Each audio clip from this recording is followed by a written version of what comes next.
इसमें मेरा विश्वास है। ये परमेश्वर का वचन है, इसमें मेरा विश्वास है। ये परमेश्वर का वचन है, इसमें मेरा विश्वास है।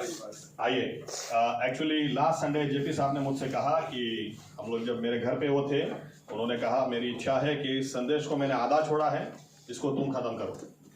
और उन्होंने मुझे कहा एक पॉइंट मेरे दिमाग में है, ये चर्च के बीच में जाना चाहिए। तो वही संदेश फिर से रिवाइज भी करते हैं और एक कदम आगे बढ़ते हैं। आमीन। इसलिए फिर से एक बार पढ़ें मत्ती 14, मत्ती सुसमाचार उसका 14वां अध्याय। लास्ट टाइम हमने काफी आयतें पढ़ी हैं, तो इस बार हम पढ़ते हैं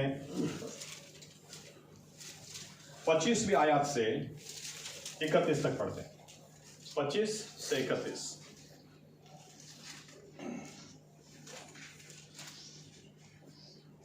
અને રાતના ચોથે પહોરે તે સમુદ્ર પર ચાલતો તેઓની પાસે આવ્યો અને શિષ્યોએ તેને સમુદ્ર પર ચાલતો દીઠો ત્યારે તેઓએ ગાભરા થઈને કહ્યું, એ તો કોઈ ભૂત છે, અને બીકથી તેઓએ બૂમ પાડી. પણ તરત ઈશુએ તેઓને કહ્યું કે હિંમત રાખો, એ તો હું છું, બીહો માં. ત્યારે પીતરે તેને ઉત્તર દીધો કે પ્રભુ, એ જો તું હોય તો મને આજ્ઞા આપ કે હું પાણી પર ચાલીને તારી પાસે આવું. અને તેણે કહ્યું કે આવ. ત્યારે પીતર હોડી પરથી ઉતરીને ઈશુ પાસે જવાને પાણી પર ચાલવા લાગ્યો, પણ પવન દેખીને તે બીધો ને ડૂબવા લાગ્યો. તેથી તેણે બૂમ પાડી કે ઓ પ્રભુ, મને બચાવ. અને ઈશુએ લાગલો હાથ લાંબો કરીને તેને પકડી લીધો ને તેને કહે છે, અરે અલ્પ વિશ્વાસી, તે સંદેહ કેમ આણ્યો? आइए प्रार्थना करें।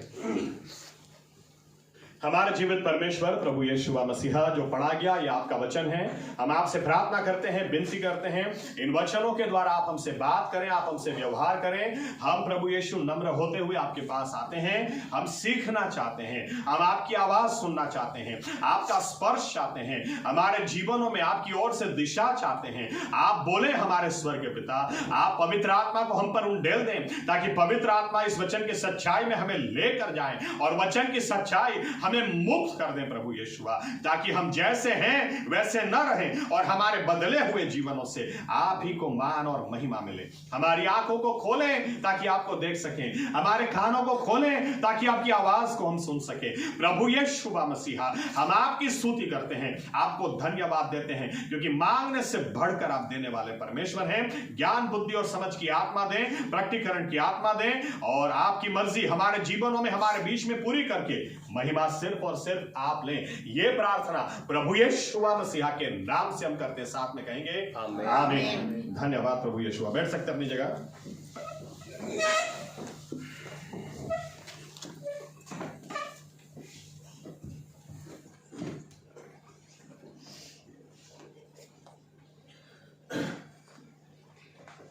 ओके, यहां से हम शुरू करें कि बाइबल यूं कहती है कि 5 रोटी 2 मछली से चेलों को प्रभु यीशु ने 5000 लोगों को प्रभु यीशु ने खाना खिलाया।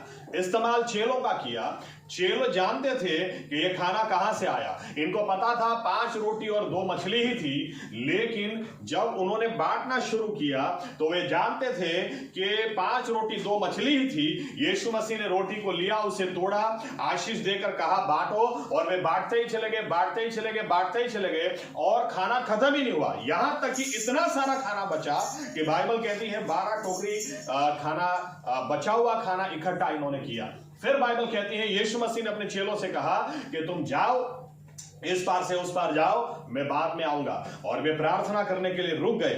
फिर आगे की आयत हमको बताती है कि यीशु मसीह यूं कहते हैं, ये बाइबल यूं कहती है कि यीशु मसीह ने जब देखा कि चेले वो नाव के अंदर फंस गए थे, क्योंकि तूफान या तो पवन उनके खिलाफ था। अब ये अनुभवी लोग थे, याद रखना, मछुआरे अनुभवी लोग थे, इसके बावजूद ये आगे नहीं बढ़ने पा रहे थे। तो ऐसे हालात में बाइबल बताती है प्रभु यीशु ने पानी पर चलकर वहां जाना शुरू किया। और प्रभु यीशु जब पानी पर चलकर वहां गए तो बाइबल कहती है नजदीक प्रभु यीशु को पानी पर चलता नजदीक आते देख चेले जोर जोर से चिल्लाने लगे, भूत है, भूत, it's a ghost, it's a ghost. यानी यीशु मसीह, सबसे पहला पॉइंट हमारे साथ जो शेयर किया गया था वो ये था कि हम कई बार हमारे दिमाग में हमें सीमित यीशु को लेकर घूमते हैं। हम कई बार ऐसा सोचते हैं कि 5 रोटी 2 मछली से वो चमत्कार कर सकते हैं, खाना खिला सकते हैं, लेकिन पानी पर वो नहीं चल सकते। सकते हैं। कितनी सारी बार हमारा दिमाग इस तरह से काम करता है कि मेरा परमेश्वर ये कर सकता है, ये नहीं कर सकता है, शायद इसके लिए किया लेकिन वो मेरे लिए नहीं कर सकता है।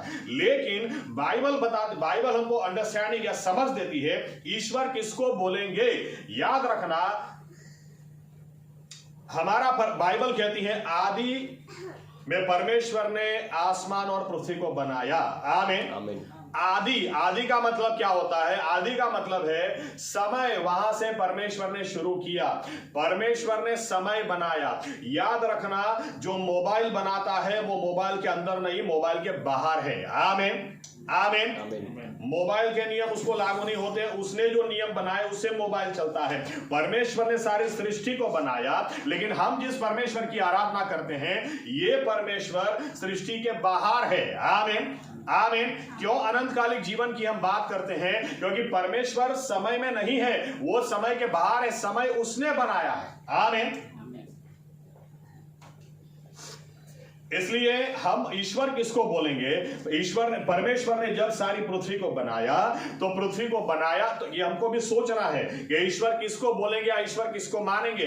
जो व्यक्ति इस दुनिया के नीति नियम जो परमेश्वर ने बनाए और उस नीति नियम जिसको लागू होते हैं वो सृष्टि है, वो इंसान है, या तो वो उत्पन्न की गई बातें हैं, वो ईश्वर नहीं हो सकता।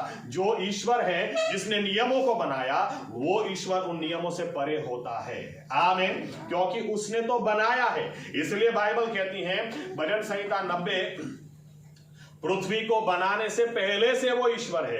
ऐसा नहीं है कि पृथ्वी को बनाने के बाद वो ईश्वर हो गया, पृथ्वी को बनाने से पहले वो ईश्वर है। अनादिकाल से अनंत काल वो ईश्वर है। उसके पहले ना तो कोई ईश्वर हुआ ना कोई होने वाला, क्योंकि उसने सब कुछ रचना की है, इसलिए वो रचना से ऊपर, क्योंकि उसने नियम बनाए वो नियम से ऊपर है। आमीन आमीन।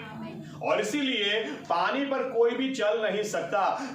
और इसीलिए चेले क्या सोचते हैं कि अगर पानी पर कोई चल के आ रहा तो वो भूत हो सकता है। नहीं नहीं नहीं, परमेश्वर जो हमारा, जिसने आसमान और पृथ्वी को बनाया, उसने बार बार दिखाया कि देखो हर कायदे कानून से, हर नियम जो मैंने बनाया उससे मैं परे हूं। आमीन आमीन। क्योंकि मैं ईश्वर हूं। पानी पर आप नहीं चल सकते, लेकिन यीशु मसीह पानी पर चल के क्या दिखाना चाह रहे हैं कि मैं उत्पन्न करने वाला परमेश्वर हूं। और एक बार नहीं, बार बार। चलो एक आयत पढ़ते हैं, निर्गमन 12:12। निर्गमन 12 और 12।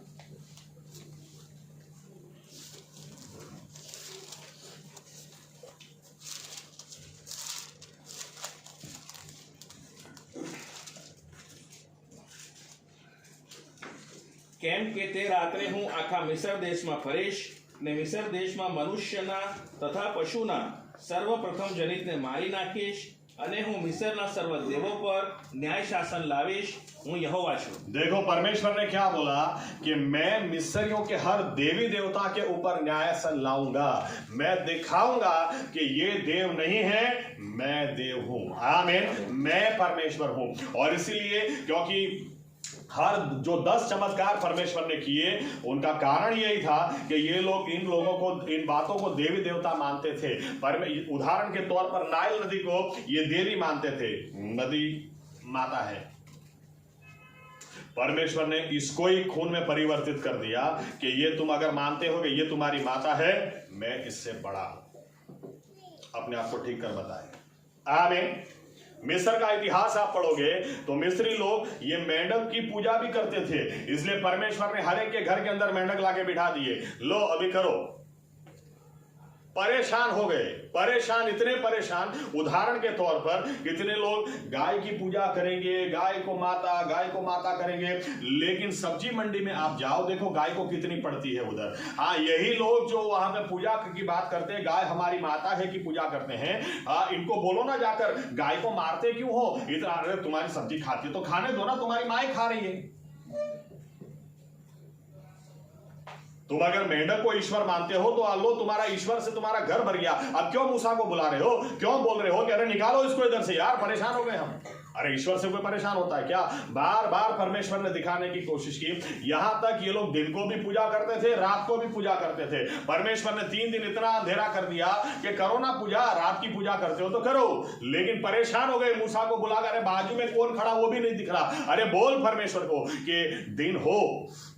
परमेश्वर ने इसलिए परमेश्वर ने कहा कि जो अपने आप को देवी देवता मानते हैं उनके ऊपर परमेश्वर ने बार बार न्यायासन लाकर या बार बार ये दिखाने की कोशिश की है कि उसको ये नियम लागू नहीं होते।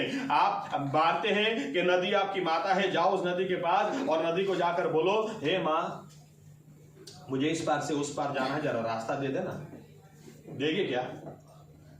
अच्छा ठीक है बेटा, आ जा, ले जाएगी। आमीन।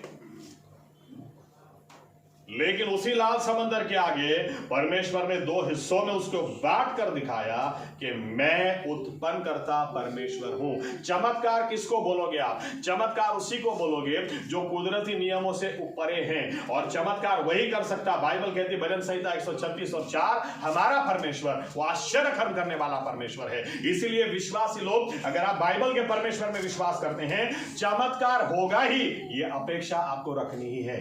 आमीन। क्योंकि उसने बार बार चमत्कार करके दिखाया या दिखाने की कोशिश की है। डॉक्टर कहेगा आपको कैंसर है, डॉक्टर कहेगा आपके पास ज्यादा दिन नहीं है, लेकिन आप उस परमेश्वर में विश्वास करते हैं जो उत्पन्न करता, जो कुदरती नियमों से परे हैं। डॉक्टर ने कह दिया सारे बदन में कैंसर फैल चुका, फिर भी प्रभु यीशु के नाम से वो ठीक हो सकते हैं। लोग हो रहे हैं। आमीन। आमीन। क्योंकि प्रभु यीशु इस तरह से दिखाने की कोशिश कर रहे हैं कि मैं उत्पन्न करता परमेश्वर हूं, मैं इनसे परे हूं, इन हालातों से परे हूं। आमीन। इसलिए आप किसकी पूजा करते हैं, आराधना करते हैं, हमको हमेशा इस स्टैंडर्ड से सोचना है। उदाहरण के तौर पर श्री भगवान रजनीश जी, रजनीश ने, जिसने ओशो धर्म स्थापित किया, मरा कैसे? Heart attack. आप सोचो, ईश्वर को हार्ट अटैक आ रहा है, और हार्ट अटैक भी क्यों आ रहा है? क्योंकि उसका दाहिना हाथ जो थी उसने उसको दगा दिया। बीच में मैंने पेपर में पढ़ा था, उसके ऊपर पिक्चर भी शायद बन रही, शायद प्रियंका चोपड़ा हीरोइन होगी। उसको कांटेक्ट किया था, उसने हाँ बोला, मुझे नहीं आइडिया, लेकिन उसकी खास व्यक्ति ने उसे दगा दिया, अटैक आ गया। अब ये सोचो ईश्वर कैसे हैं, इसको अटैक आ जाता है। आदम और हवा ने फल खाया, हमारे ईश्वर को तो कोई अटैक नहीं आया।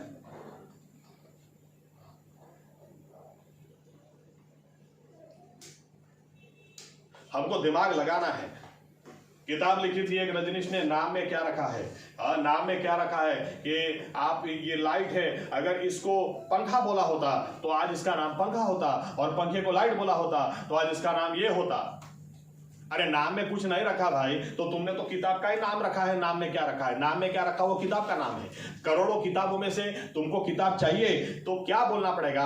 श्री भगवान रजनीश जी ने जो किताब लिखी, नाम में क्या रखा, वो किताब हमको चाहिए, और खुद किताब में सिखा रहा है नाम में क्या रखा है। हमको सोचना है, दिमाग लगाना है। शाद्राक मेशाक अबेदनगो से कहा गया कि इस मूर्ति के आगे जो मैंने बनाई है झुक जाओ और जाकर कहो कि तुम ही ईश्वर हो। इन्होंने कहा नहीं, ये हाथों से बनाई हुई है, हम झुकेंगे नहीं इसके आगे, हम इसकी अर्चना नहीं, आराधना नहीं करेंगे, क्योंकि हम जानते हैं कि हमारा परमेश्वर वो जिंदा है। अरे आग में डाल देंगे, अरे आग में डाल दो तो क्या हो गया, वहां से हमारा परमेश्वर छुड़ा सकता है। आग में से कोई नहीं छुड़ा सकता, लेकिन नियमों से परे जो जा सकता है वो ईश्वर है। इसलिए ईश्वर ने बार बार दिखाया कि मैं उत्पन्न करने वाला परमेश्वर हूं। आमीन, आमीन, आमीन। इसलिए हमें सोचना कि हम किसके ऊपर भरोसा करते हैं। यहां तक कि प्रभु यीशु को आप देखें, प्रभु यीशु ने अपनी जान भी जब दी, आज बाइबल हमको बताती है, सिखाती, इतिहास भी सिखाता, उनकी कब्र खाली है। कौन अपने अब कौन जिंदा हो सकता है? मरने के बाद जिंदा कौन हो सकता है? लेकिन यीशु मसीह ने तो पहले से ही प्रचार शुरू कर दिया था, हम यरूशलेम जाएंगे, वो ये लोग हमें मुझे मार देंगे, तीसरे दिन में जिंदा हो जाऊंगा। हम यरूशलेम जाएंगे, यहां तक कि उन्होंने लोगों से भी कह दिया, यूहन्ना 2:19 में, तुम इस मकान को गिरा दो, 3 दिन में इसको मैं खड़ा कर दूंगा।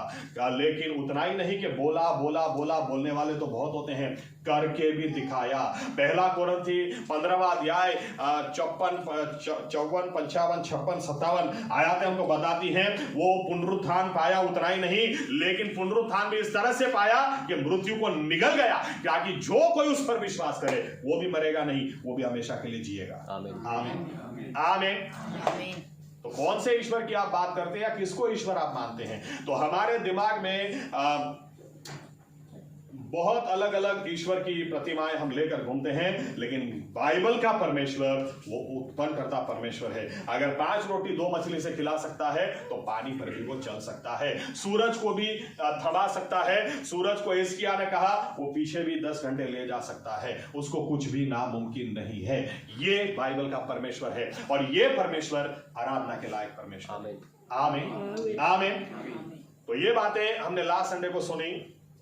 एक कदम आगे जाते हैं। दूसरा मुद्दा जो साहब ने दिया था, दूसरा मुद्दा यह था कि पतरस यूं बोलता है कि अगर तू मसीह है तो मुझसे कहे तो मैं पानी पर आऊं। यीशु मसीह ने कहा आओ। चलिए पढ़ते हैं 28वीं आयत, मत्ती 14 और 28।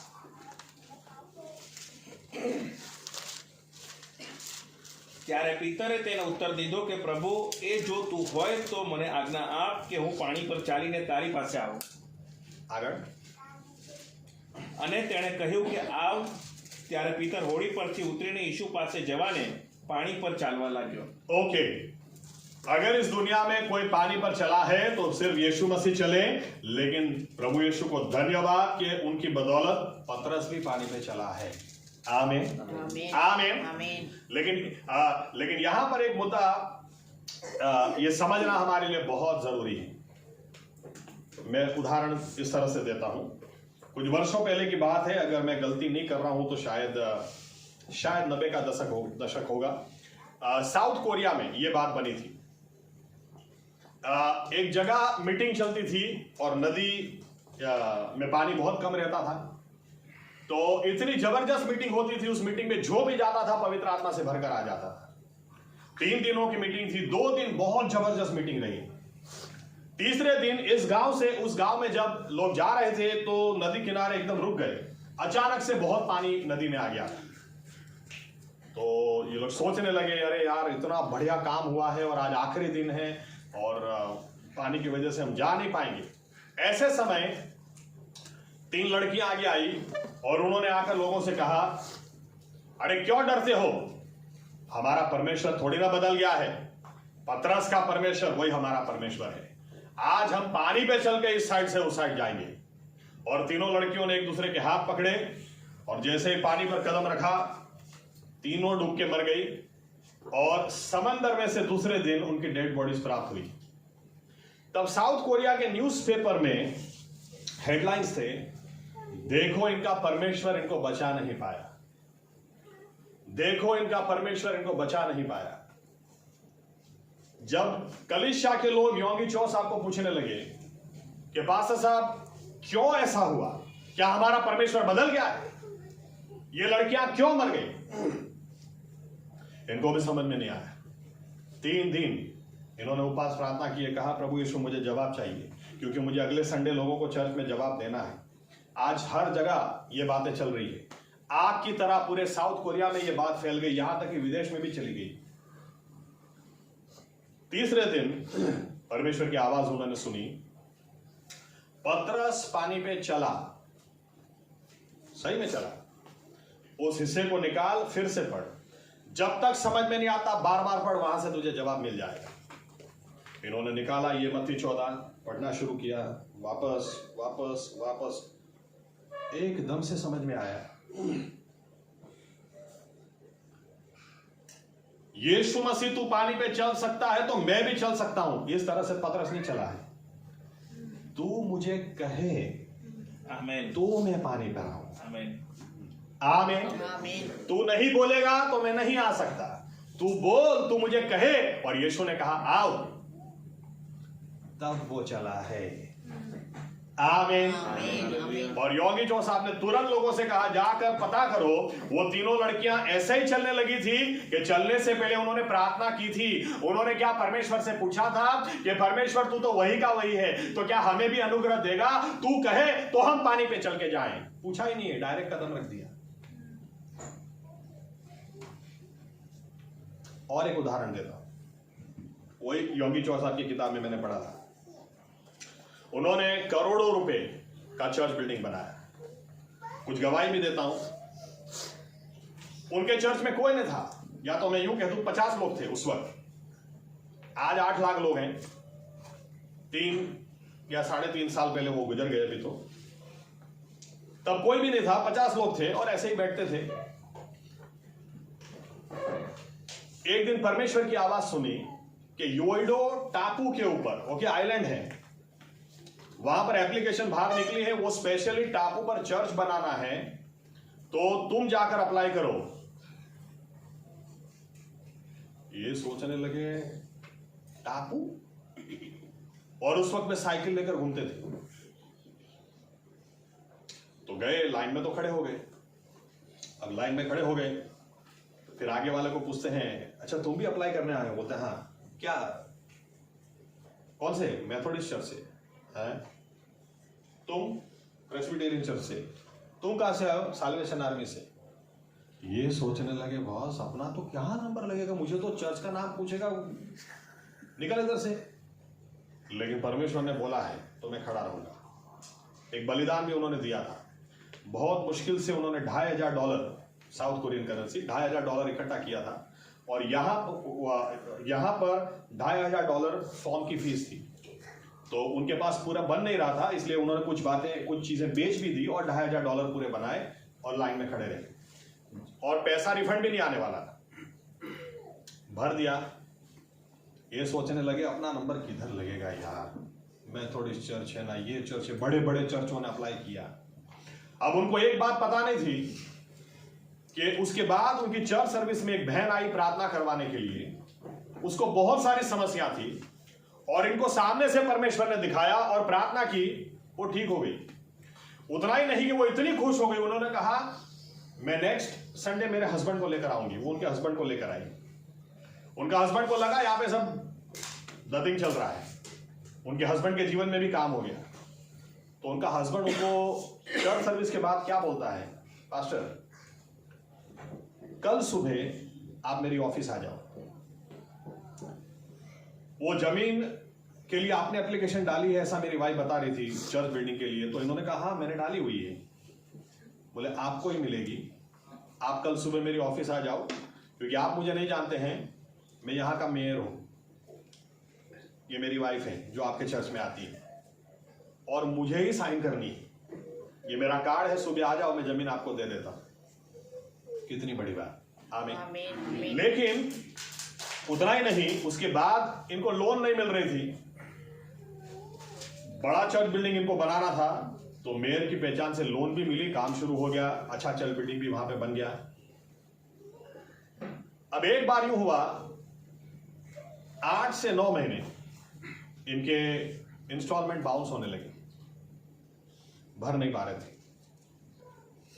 आखिर में बैंक से नोटिस आ गई, तुम्हारी चर्च बिल्डिंग को कब्जा कर लिया जाएगा और तुमको जगह छोड़ देनी पड़ेगी। और ऐसे समय इन्होंने चर्च में लोगों से बोला था कि प्रार्थना करो। तो चर्च के लोग उपवास और प्रार्थना कर रहे थे।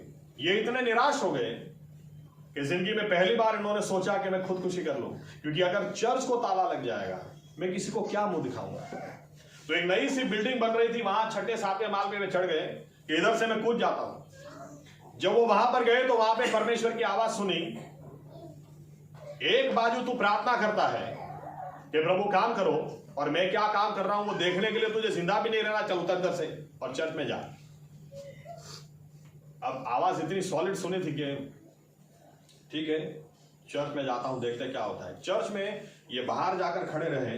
इन्होंने क्या देखा, वहां पर एक दादी उनके चर्च में, बहुत गरीब, उसके हाथ में एक कटोरा था, एक चम्मच थी, और चर्च में लोग प्रार्थना कर रहे थे कि प्रभु हमको पैसा दिलवाओ, हमारा चर्च बिल्डिंग आपने दिया हुआ है, इसकी शुरुआत आपसे हुई, इसको बचा लो। प्रार्थना कर रहे थे तो ये दादी जो थी वो एक कटोरा और चम्मच लेकर लोगों के पास जाकर बोलती थी, आप इसके लिए कुछ दे सकते हैं क्या? मैं बहुत गरीब हूं, मेरे पास घर में कुछ भी नहीं है, इस कटोरे में मैं भीख मांगती हूं, इसमें खाती हूं, अगर आप थोड़ा भी दे सकते हैं, मेरे पास देने के लिए कुछ नहीं, मेरे पास्टर को, मेरे प्रभु को देने के लिए कुछ भी नहीं है, अगर आप ये कटोरा और चम्मच ले लो तो वो मैं दान तो दूं, कहीं कुछ फायदा हो जाए। तो कोई एक व्यक्ति बोलता था, नहीं अब इसका मैं क्या करूं? तो जब योगीजों ने पीछे खड़े होकर देखा इस सीन को, तो उनके आंख में से आंसू बहने लगे और एकदम से एक व्यक्ति जो पहली बार वहां पर आया था उसको भी जाकर इन्होंने कहा कि ये कटोरा चम्मच, तो इन्होंने कहा कि क्या आप प्रभु यीशु को इतना प्यार करती हैं, इस कलीसिया को इतना प्यार करती हैं? तो बोलती है, हाँ, नेक्स्ट टाइम कोई भीख देगा ना, मैं हाथ में लेके खा लूंगी, लेकिन इससे भी अगर कुछ मिल जाए तो मैं प्रभु यीशु के लिए देना चाहती हूँ। उस व्यक्ति ने कहा, भाई इस चर्च के बारे में तो मैंने बहुत सुना है, मैं तो अमेरिका से पहली बार यहाँ पे आया तो सोचा कि चलो इस चर्च में चलते हैं, तुम्हारे पास्टर को बुलाओ। पास्टर पीछे ही खड़े हैं, बुलाया, कितना कर्जा बाकी है? 10 महीने का इतना होता है, चेक लिख के दे दिया, जाओ जाके बैंक में भर दो। प्रभु यीशु कुछ भी कर सकते हैं। आमीन आमीन। आखिरी गवाही इस चर्च बिल्डिंग की मैं देता हूं। वापस एक समय ऐसा आया जब लोन खत्म होने वाली थी, लेकिन $50,000 अभी भी बाकी थी, और ऐसे समय वापस पैसा कम पड़ गया। करें तो क्या करें? ये कहने लगे कि प्रभु यीशु यहां तक आप लाए हैं, ये आखिरी मौका है कि चर्च हमारा फ्री हो जाए, लेकिन अभी हमारे पास पैसा नहीं है। वापस बैंक की नोटिस आई है। तो तब एकदम से परमेश्वर ने, जैसे इर्मिया को कहा था, तो कुम्हार के घर जा, वहां मैं बात करूंगा। परमेश्वर ने इनसे कहा, इस बैंक के अंदर तू चला जा, तो बैंक के अंदर जा, वहां पर तेरे मुंह में मैं शब्द डालूंगा। तो ठीक है, ये बैंक के अंदर गए, बड़ी सी लाइन लगी है, और एकदम से परमेश्वर ने कहा, घुस जा अंदर। ये सीधा मैनेजर की कैबिन में घुस गए, इनको अभी तक नहीं पता मुझे करना क्या है। सीधा कैबिन में घुस गए, और कैबिन में घुस के वो मैनेजर बोलता है, अरे ऐसे कैसे तुम आ गए? तो ये बोलते हैं कि आप मुझे जानते नहीं, मैं राजाओं के राजा और प्रभुओं के प्रभु का बेटा। अरे आप कोई भी हो, ऐसे थोड़ी घुस के आ सकते हैं, लेकिन मैं एक काम से आया हूं। तो बोलते हैं क्या? ये बोलते हैं कि अगर एक साथ एक ही घंटे में आपकी बैंक में हम 10,000 खाते नए खुलवा दें और मिनिमम बैलेंस इतना हो, तो आप लोन कितनी देंगे? बैंक मैनेजर तो सिर खुजान, 10,000 खाते, इतना बैलेंस, अरे आपको कितनी लोन चाहिए? बोलो बोले मेरा कितना प्रमोशन हो जाएगा? आपको पता है आपको कितनी लोन चाहिए? बोले $50,000 की। बोले ले जाओ। इन्होंने चर्च में संडे को घोषणा की, भाई कोई भी 10,000 लोग अपने चर्च में से जाकर कितना खाता खुला देना। मुझे अभी आंकड़ा याद नहीं है, लेकिन 10,000 से ज्यादा लोगों ने खाते खुलाए। इनकी लोन क्लियर हो गई, चर्च बिल्डिंग क्लियर हो गया। अब ये गवाही सब जगह जब जाने लगी, तो 2 पास्टर इनको मिलने के लिए आए। पास्टर आकर इनको बोलते हैं, पास्टर साहब क्या हमारा परमेश्वर पक्षपाती है? इन्होंने कहा नहीं। क्या हुआ? इन्होंने कहा कि आपकी गवाही हमने पढ़ी और हमें इतना उत्तेजन मिला कि हमने बैंक से $85,000 का कर्जा लिया और हमने बहुत बड़ी चर्च बिल्डिंग बांधी, लेकिन पास्टर साहब हालात ये है कि 1 हफ्ता हम चुका नहीं पाए, 1 हफ्ता नहीं। तो हमने सोचा आपको जाकर मिलते हैं कि क्यों ऐसा, आपको परमेश्वर ने मदद की, हमको क्यों नहीं की? इन्होंने तुरंत पूछा, मुझे तो परमेश्वर ने बोला था ये जगह मैंने तुझे दी है, आपको बोला था क्या? बोलते नहीं, हमने तो प्रार्थना की नहीं। आज बहुत सारे लोग इसलिए पानी में डूब रहे हैं क्योंकि प्रार्थना ही नहीं करते हैं, प्रभु यीशु की आवाज सुनते ही नहीं है, पूछते ही नहीं है कि प्रभु यीशु ये कदम उठाऊं कि नहीं उठाऊं। आमीन। क्या करते लोग? लड़की के लिए पहले प्रार्थना नहीं करते, प्रभु मेरे लिए सही लड़की आप देना, मुझे पसंद आ गई तो यही मेरे लिए है। फिर बोलते प्रभु यीशु अब इस शादीशुदा जिंदगी को आप आशीषित करना। अरे डूब जाओगे। बाद में इनको प्रश्न खड़ा होता है कि क्यों मेरे जीवन में शांति नहीं, क्यों मैं तो सोचा था इसके साथ शादी हो जाएगी तो मैं खुश हो जाऊंगा, मैं भी तूफानों पे चलूंगा, मैं भी पानी पे चलूंगा। लेकिन पतरस ने पूछा, तू मुझे कहे तो मैं आऊंगा। आमीन आमीन। कितनी सारी बार हम लोग निष्फल जाते हैं, पानी में हम डूब जाते हैं, क्योंकि हम प्रभु यीशु से पूछते ही नहीं हैं, हम प्रार्थना करते ही नहीं हैं, हम उसके ऊपर आधार दिखाते। तू कहे तो मैं करूंगा, तू कहे मेरी गवर्नमेंट जॉब है, तू कहे तो मैं छोड़ूंगा। तो अगर उसने कहा छोड़ दे तो ध्यान में रखना वो आपकी जरूरियातें पूरी करेगा। आमीन। तू कहे तो मैं नया बिजनेस शुरू करूंगा, अगर वो कहता है कि ये कर तो उस बिजनेस को वो आशीषित करेगा। तुम कर्जे में होंगे, लेकिन तू कहे तो प्रभु एक कदम में हिम्मत से उठाओगे तो कर्जा भी निकल जाएगा और परमेश्वर आपको भरपूरी में लेकर आएगा। प्रार्थना करो ना उससे कि प्रभु तू जो है सो है, लेकिन तू मुझे कहे मुझे क्या करना, तू कहे तो मैं करूंगा। आमीन आमीन। हम उल्टा करते हैं, अब मैंने कदम रख दिया तो तू संभाल, ऐसा नहीं होता।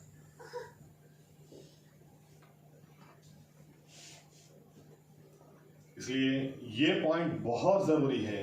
परमेश्वर की मर्जी क्या है ये हमको जानना है। अगर यीशु मसीह ने कह दिया होता नहीं पतरस मुझे ही पानी पे चलना है, तुझे नहीं चलना है, तो कदम नहीं रखता। सिंपल सी बात है। आमीन आमीन। प्रभु यीशु की क्या मर्जी है ये हमको उसके साथ और ये समझ में इसलिए भी नहीं आता क्योंकि हम उसके साथ समय नहीं बिताते। अगर आप किसके साथ समय बिताएंगे ना तो आपको पता चलेगा। मिनिस्ट्री में मैंने सीखा है, आप जैसे लोगों के साथ समय बिताते हैं तो समझ में आता है, देखो ये भाई को मजाक पसंद है इनके साथ करो, लेकिन इनको नहीं पसंद है तो इनके साथ मत करो। सिंपल बात। इनको नॉन वेज ज्यादा पसंद है, इनको वेज ज्यादा पसंद है, इनको ये सब्जी ज्यादा पसंद है। आप परमेश्वर के साथ ज्यादा समय बिताओगे ना तो आपको समझ में आएगा कि परमेश्वर की इच्छा क्या है, लेकिन उसके बिना कदम उठाओ मत। लेकिन वो कहेगा बेटा कूद जा, तो समझ लेना कि वो संभालना चाहता है, इसलिए कहता कूद जा। आमीन आमीन आमीन। आप ये सोचें कितनी बार हम लोग जीवन में जब निष्फल जाते हैं हम ये सोचते हैं प्रभु यीशु आपने उसको सफलता दी उसको दी, लेकिन मुझे सफलता नहीं मिल रही। आपने उसको चंगाई दी इसको दी, मुझे छुटकारा नहीं मिल रहा। लेकिन आप ये सोचें कि आपने यीशु मसीह से पूछा क्या कि मुझे क्या करना चाहिए। आमीन। और इसीलिए वे लड़कियां पानी में डूब गई, लेकिन पतरस वो चला क्योंकि इसने यीशु मसीह से कहा तू मुझे कहे तो मैं आऊंगा। आमीन। तू मुझे कहे तो मैं नौकरी छोड़ दूंगा, तू मुझे कहे तो नया बिजनेस में स्टार्ट करूंगा, तू मुझे कहे तो इस दिशा में मैं जाऊंगा, तू मुझे कहे तो यहां नहीं मैं यहां जाऊंगा, तू मुझे कहे तो इसको छोड़ के मैं इस दिशा में जाऊं, तू मुझे कहे तो मैं करूंगा। और वो कहेगा तो समझ लेना उसके लिए आपके पास योजना है। आमीन आमीन। यहां से ये भी हमको जानने को मिलता है कि प्रभु यीशु हमें महिमा देना चाहते हैं। याद रखें हमारी जवाबदारी है सारा आदर सारा मान सारी महिमा उसको दें, लेकिन यहां से ये भी पता चलता है हमारे परमेश्वर का स्वभाव, मैं अकेला ही पानी पे चलना नहीं चाहता हूं बेटा, मैं चाहता हूं तू भी चल, लोग तुझे भी याद करें कि देख तू भी पानी पे चला। मैं अकेला ही अंधों को रोशनी देना नहीं चाह रहा हूं, मेरी इच्छा है तेरे हाथों से भी अंधों को रोशनी मिले। मैं अकेला ही दुष्ट आत्मा को निकालना नहीं चाहता हूं, मेरी इच्छा है तेरे द्वारा भी दुष्ट आत्मा निकले।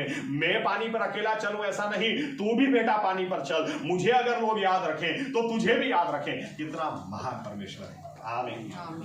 लेकिन हमारी जवाबदारी कि हम उसे कहें प्रभु यीशु दुष्ट आत्मा तो निकली लेकिन वो मेरी वजह से नहीं, महिमा मैं आपको देता हूं क्योंकि आपके नाम से चमत्कार हुआ है। आमीन आमीन आमीन। इसलिए आप कुछ भी जीवन में आगे करना चाहते हैं पहले प्रार्थना करें, पहले कदम रख दें फिर यीशु मसीह से प्रार्थना करें, ऐसा नहीं, पहले प्रार्थना करें फिर कदम रखें। आमीन। तीसरी बात, नेक्स्ट पॉइंट ऐसा लिखा है, देखो इंसान क्या है, हम लोग अधूरे लोग हैं। ये मैंने भी बहुत एक्सपीरियंस किया, आपने भी किया होगा और करते ही हैं। क्या? जब सब कुछ अच्छा चल रहा होता ना तभी हम लोग गड़बड़ी करते हैं।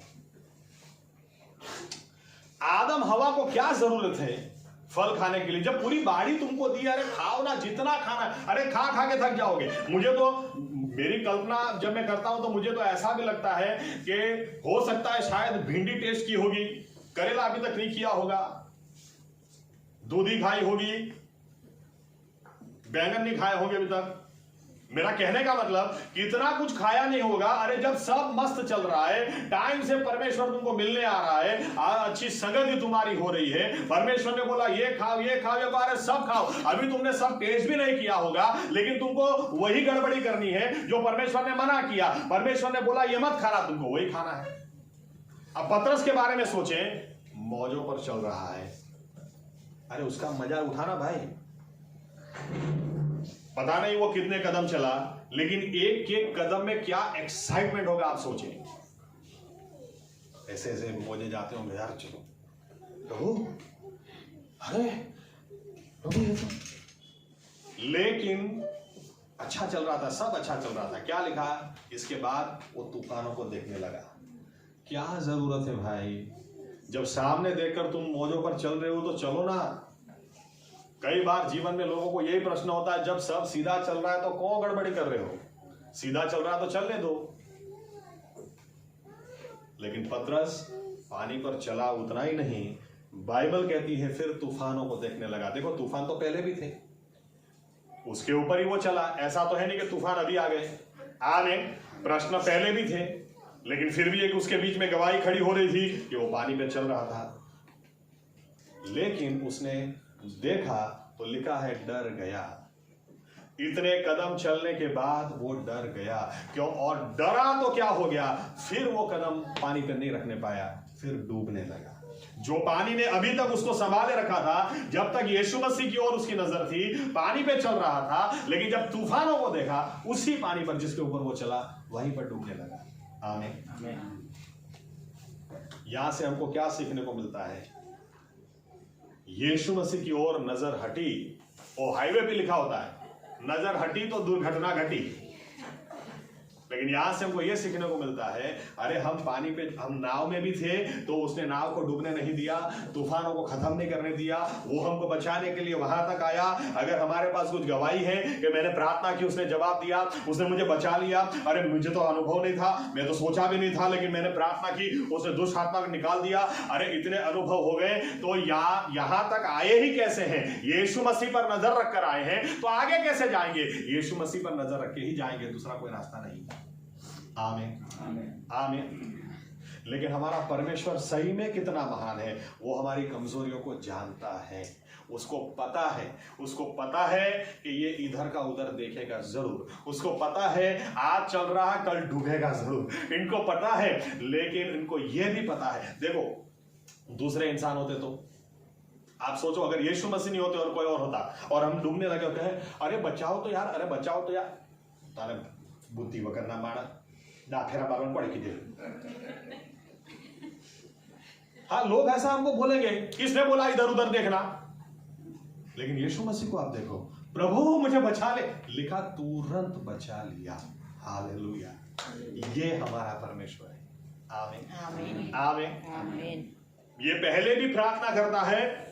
यीशु मसीह ने कहा पानी पर आओ, प्रार्थना के जवाब में वो पानी पर चलना शुरू किया। लेकिन अगर गलती की तो फिर से प्रार्थना करता है, प्रभु यीशु ने उसको बचा लिया। आमीन आमीन। आज हम अपने जीवनों को देखें, धन्यवाद उस प्रभु यीशु मसीह को कि वो वहीं पर हैं। जीवन खत्म नहीं हो गया, हो सकता है हम कहीं डूबे रहे हैं, हो सकता है अभी तक जो पानी पर चले आज उसी पानी में डूब रहे हैं, हो सकता है कल जिस परिस्थिति पर हमने राज किया आज वही परिस्थिति हमको परेशान कर रही, आज जहां से हमने छुटकारा पाया हो सकता है वहीं पर आज फिर से बंधन आ रहे हैं। लेकिन वहां से एक आवाज हम लगाए, प्रभु यीशु मुझे बचा लो।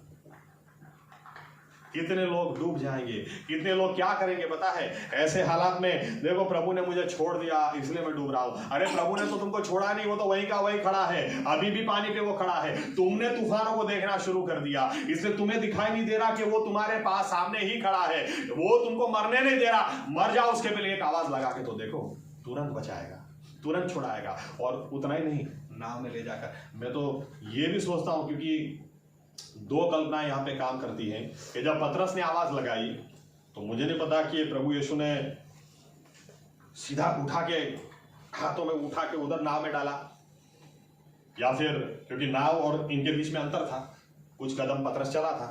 आमीन। कि फिर प्रभु यीशु ने हाथ पकड़ के, वो पानी पे चल रहे थे, वो अंदर डूब रहा था, ऐसे हाथ पकड़ के ले आया, चल। क्या किया मुझे नहीं पता, लेकिन इतना लिखा है प्रभु यीशु उसको नाव के अंदर ले गए, जहां उसकी सुरक्षा थी, जहां उसकी सलामती थी, वहां उसको ले गए।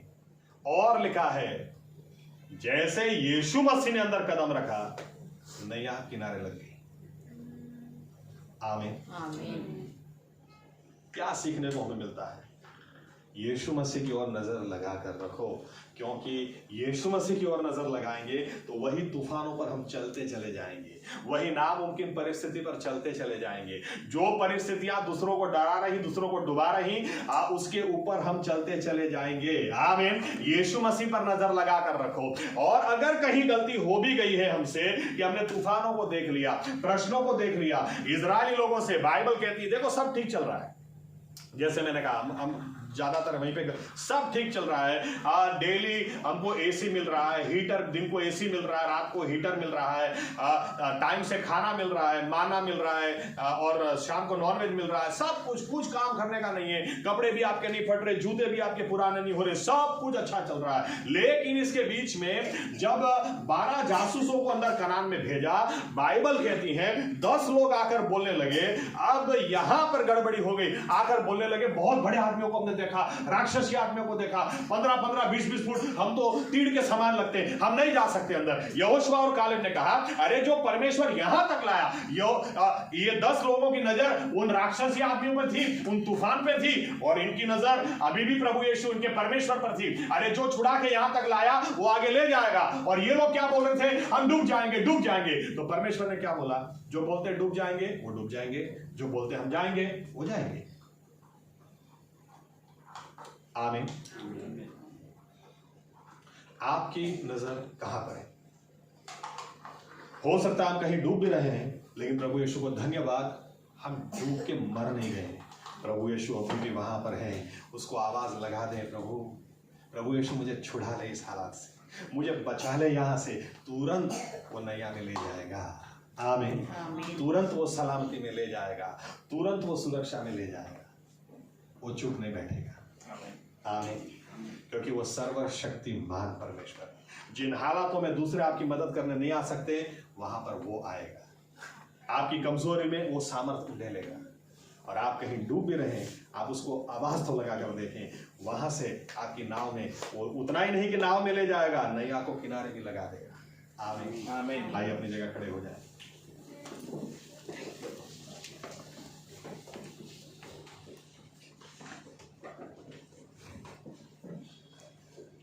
कितना महान परमेश्वर है हमारा कि वो पानी पर चलता उतना ही नहीं, लेकिन वो चाहता है कि उस पर विश्वास करने वाले लोग भी बड़े काम करें।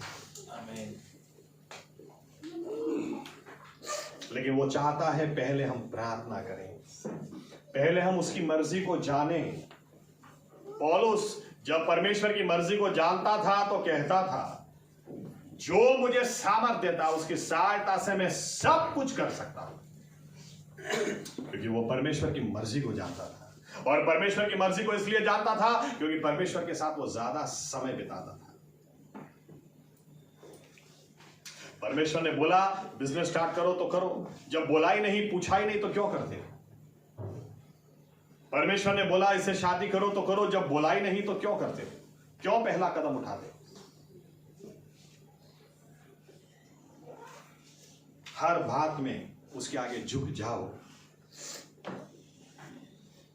क्योंकि वो हमें सब स्टैंडर्ड लाइफ देना नहीं चाहता है। हमारा परमेश्वर चाहता है बेटा तू भी पानी पर चल, मेरे साथ तेरा भी नाम हो, मेरे साथ तेरी भी महिमा हो। वो तो हम हैं जिनको कहना है प्रभु यीशु इस महिमा के लायक मैं नहीं, इस आदर और मान के लायक मैं नहीं, इसके लिए सिर्फ आप लायक हैं। आमीन। हमारा परमेश्वर इतना महान है। मेरे कपड़े छूने से कोई चंगा हो जाता है पतरस, चल तेरी परछाई से लोगों को ठीक होने दे। कितना महान परमेश्वर है। और ऐसे परमेश्वर ने हमें बनाया, ऐसे परमेश्वर ने हमें बचाया, उद्धार दिया, जिसने सारी सृष्टि को बनाया, जो सारी सृष्टि से परे हैं, जो हर नियमों से परे हैं। सांसारिक नियम बोलेंगे ये ठीक नहीं हो सकता, परमेश्वर बोलता मुझे क्या नामुमकिन है। अय्यूब ने भी कहीं सोच लिया कि अब मेरे हालात कैसे बदल सकते हैं। परमेश्वर अय्यूब 38:39 में बोलता है, अरे अय्यूब, जब मैं सारी सृष्टि की रचना कर रहा था, तू कहां था? क्या बात कर रहा है? तूने कुछ देखा ही नहीं। मुझे कुछ भी नामुमकिन नहीं।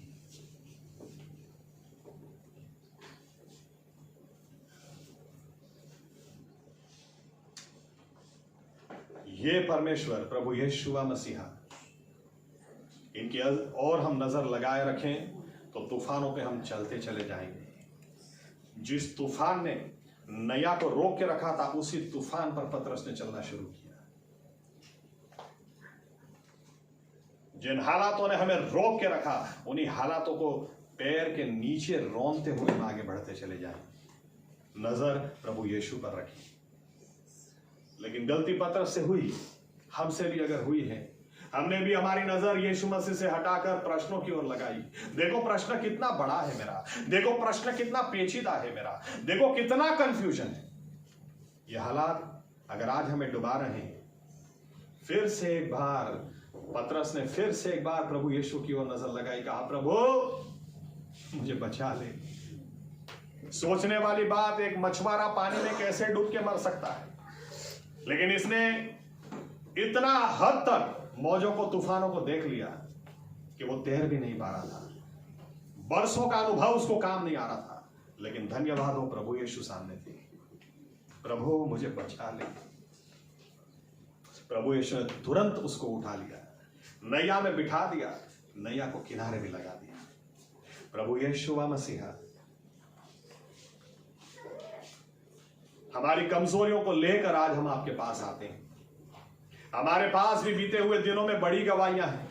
हम भी पानी पर चले हैं, नामुमकिन लगने वाली बातों को हमने किया है, लेकिन आज हकीकत है कि आज इस प्रक्रिया में, इस प्रोसेस में कहीं ना कहीं हमारी नजर इधर उधर लग गई और हम डूबने लगे। हम वापस बंधन में जाने लगे, हम वापस निराशा में जाने लगे, हम वापस ऐसी बातें सोचने लगे, मेरा प्रभु ने मुझे छोड़ दिया है, लगता उसको मेरे जीवन में इंटरेस्ट नहीं है, मेरी प्रार्थना वो सुनता नहीं। लेकिन हकीकत यह है, हम पानी में डूब रहे हैं, आप वही के वही हैं। आपने उन हालातों में भी हमको कभी छोड़ा ही नहीं, कभी ना छोड़ा था ना छोड़ा है। हमारे लिए जरूरी है फिर से एक बार हम आपको आवाज लगाएं, प्रभु यीशु मसीहा मुझे बचा लो, मुझे बचा लो प्रभु यीशु, इन हालातों से मुझे बाहर निकाल दो प्रभु यीशु। और क्योंकि हमारा परमेश्वर पक्षपाती नहीं, वही करेगा जो पतरस के लिए किया, नाव में भी बिठाएगा, नैया को किनारे भी लगाएगा।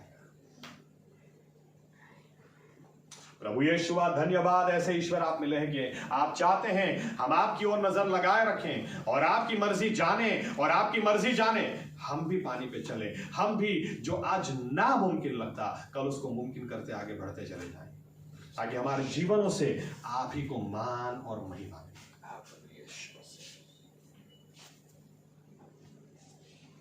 आपकी मर्जी हम जाने, जो आपकी मर्जी नहीं उसको छोड़ देंगे, जो आपकी मर्जी है उसमें डट के खड़े हो जाए और हमारा जीवन एक अच्छा गवाह हो जाए और महिमा आप ही को मिले। ये प्रार्थना प्रभु यीशु मसीहा के नाम से हम करते हैं, साथ में कहेंगे आमीन। ओ आकाश मना हमारा बाप, તમારું નામ પવિત્ર મનાવો, તમારું રાજ્ય આવો, જેમ આકાશમાં તેમાં પૃથ્વી પર તમારી ઈચ્છા પૂરી થાય। દિવસની અમારી રોટલી આજ તમે અમને આપો, અને જેમ અમે અમારા ઋણોને માફ કર્યા છે તેમ તમે અમારા ઋણો અમને માફ કરો। અમને પરીક્ષામાં ન લાવો, પણ બુરાઈથી અમારો છૂટો કરો, કેમ કે રાજ્ય તથા પરાક્રમ તથા મહિમા સર્વકાળ સુધી તમારા છે। આમેન। હવે આપણા તારનાર પ્રભુ યેશુ મસીહાની કૃપા, આપણા આત્માઓની કાળજી હમણાંથી સદા સર્વકાળ સુધી રાખશે। આમેન। ધન્યવાદ પ્રભુ યેશુ, ધન્યવાદ।